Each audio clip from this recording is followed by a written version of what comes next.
Bismillahirrahmanirrahim. Welcome to fourth lecture of this series.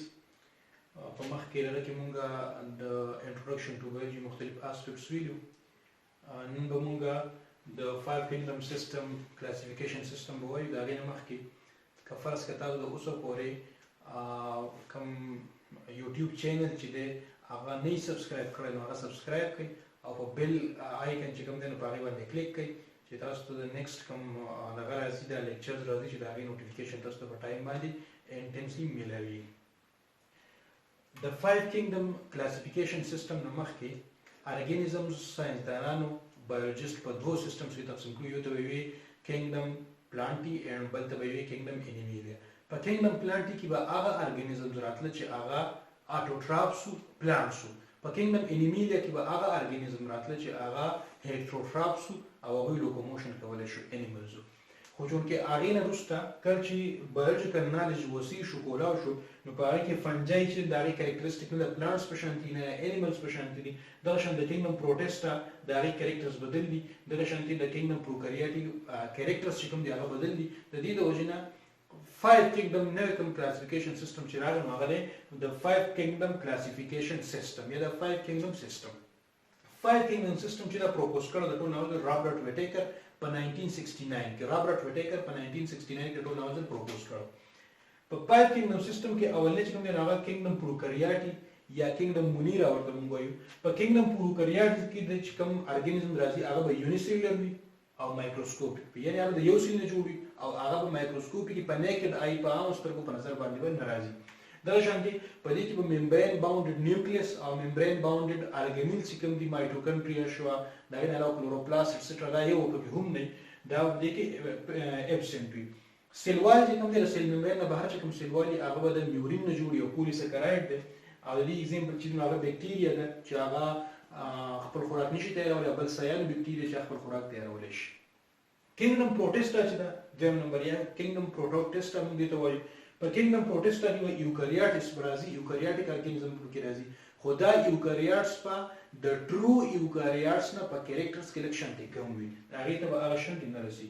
بل د دې کوم ارګانیزم شي د دې کوم ممبر شي د دې ګروپ د دې کینګډم هغه به په ایکویټیک موستلی با ایکویټیک هابیټیټس کې لکشن ته به په terrestrial habitat کې په وجه باندې اوسېږي. په دې کې الجی دی ایگزامپل دی سلاید مور دی پلازموډیم دی دا دی ایگزامپلز دي.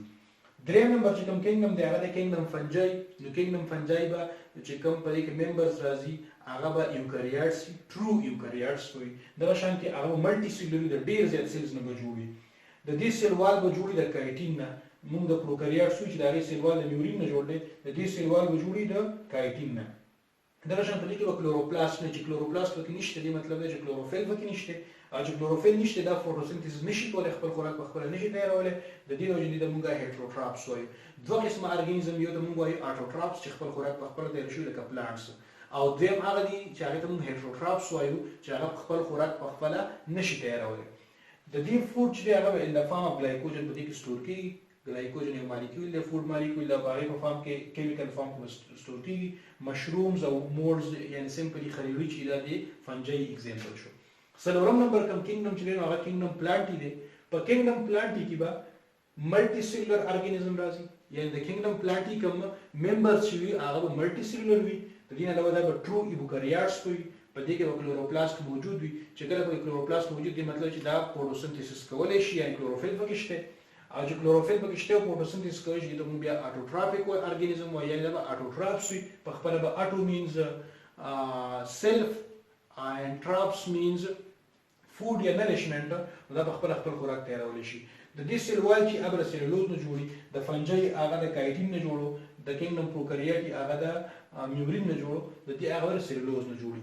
په دې کې به سنټریول نه وي. میچور پلانټ سیلز چې کوم دي په سنټریول نه وي او د دې نه علاوه کوم فوډ چې دا سٹور کوي نو هغه به ان د فارم اف سٹارچ دا سٹور کوي او چې کله په سٹارچ سٹور کوي په فوډ د انیمالز نه به هغه بدلی په انیمالز کې هغه په ګلایکوجن کې سٹور کیږي هغه فنجای کې. د دې ایگزامپل چې براسیکا یا ملبری یا د نه علاوه نور کوم پلانټس چې اټوټراپیک پلانټس هغه دي ایگزامپلز.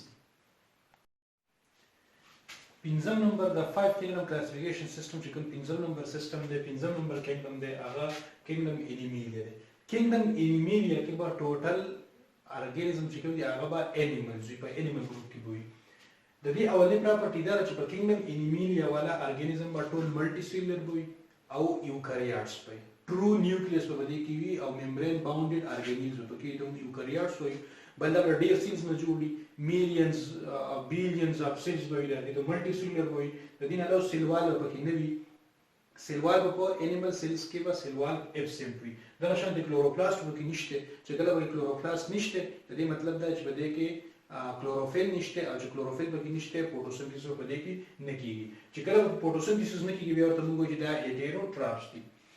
سنټریول چې کوم دی هغه په دې کې موجود دي، پریزنټ وي په انیملز کې او پلانټس کې سنټریول نو، دلته کې به سنټریول موجود دي. دا سنټریول به په سیل ډیویژن کې هیلپ کوي. دغه شان دلته کې په سیل ډیویژن چې کله کېږي په کې د سپینډل فایبر جوړي او هغه سپینډل فایبرز کروموسوم یو پول اف دی سیل ته او بل پول اف سیل ته راکاږي. کوم فوډ چې د سټور کېږي هغه د ګلایکوجن په فارم کې سټور کېږي او په هغه کې په پلانټس کې به هغه د سټارچ په فارم کې سیو کېږي. دلته کې به کوم سټوریج چې کېږي هغه د ګلایکوجن په فارم کې. انیمل کینګډم چې دی کینګډم انیمینیا دا موږ په دوه ګروپس کې تقسیم کړی دی، یو ته موږ وایو ورټیبریټس او بل ته موږ وایو انورټیبریټس. ورټیبریټس هغه ارګانیزم دي، هغه انیملز دي چې په هغه کې به بیک بون یا د ملا اډوکې سمپلی موجود وي. په کم لکه هیومنز چې په کم ارګانیزم کې یا په کم انیملز کې بیک بون نه وي نو هغې ته بیا موږ وایو انورټیبریټس. لکه فار ایگزامپل ارتوام شو، نو هیومنز دا ورټیبریټس دي، ارتوام چې دا انورټیبریټس دي.